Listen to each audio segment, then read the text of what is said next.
इस वीडियो में हम स्वप्रेरण को समझेंगे। स्वप्रेरण को समझने के लिए पहले फैराडे के नियम और लेंज के नियम को समझना जरूरी है। इन वीडियो के लिंक विवरण में दिए गए हैं। मान लीजिए कि एक विद्युत परिपथ है जिसमें एक बल्ब को तारों के माध्यम से बैटरी से जोड़ा गया है।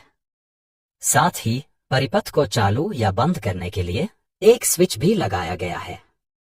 जैसे ही हम स्विच को ऑन करते हैं, परिपथ में धारा प्रवाहित होने लगती है और बल्ब जलने लगता है। इसे बार बार ऑफ करने पर भी हमें समान परिणाम मिलता है। अब हम इस परिपथ में एक धातु की कुंडली जोड़ेंगे। इस कुंडली में कई फेरे हैं और यह परिपथ में श्रेणी क्रम में जुड़ी है। अब यदि हम स्विच को ऑन करते हैं तो हम देखते हैं कि बल्ब तुरंत जलने के बजाय धीरे धीरे जलता है। इसी तरह जब स्विच को ऑफ किया जाता है तब बल्ब अचानक बंद न होकर धीरे धीरे बंद होता है। आइए जानते हैं ऐसा क्यों होता है। जब विद्युत धारा कुंडली से होकर गुजरती है तो इसमें एक चुंबकीय क्षेत्र उत्पन्न होता है। यह चुंबकीय क्षेत्र धारा के साथ साथ बढ़ता और घटता है। नियम के अनुसार जब भी किसी कुंडली में चुंबकीय क्षेत्र बदलता है तो उस कुंडली में एक विद्युत धारा उत्पन्न होती है जिसे हम प्रेरित धारा कहते हैं।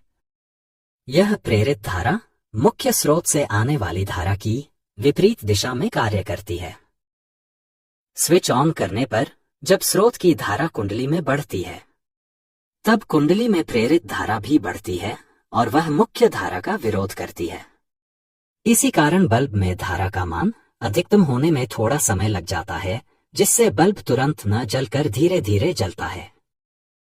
यह प्रेरित धारा केवल तब तक रहती है जब तक स्रोत की धारा कुंडली में अपने अधिकतम मान तक नहीं पहुंच जाती।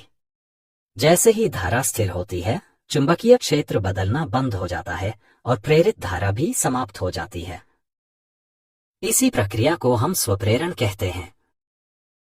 इसे हम कुछ इस तरह से परिभाषित कर सकते हैं। स्वप्रेरण किसी धारावाही कुंडली का वह गुण है जिसके कारण वह स्वयं में प्रवाहित होने वाली धारा के परिवर्तन, बढ़ने या घटने का विरोध करती है।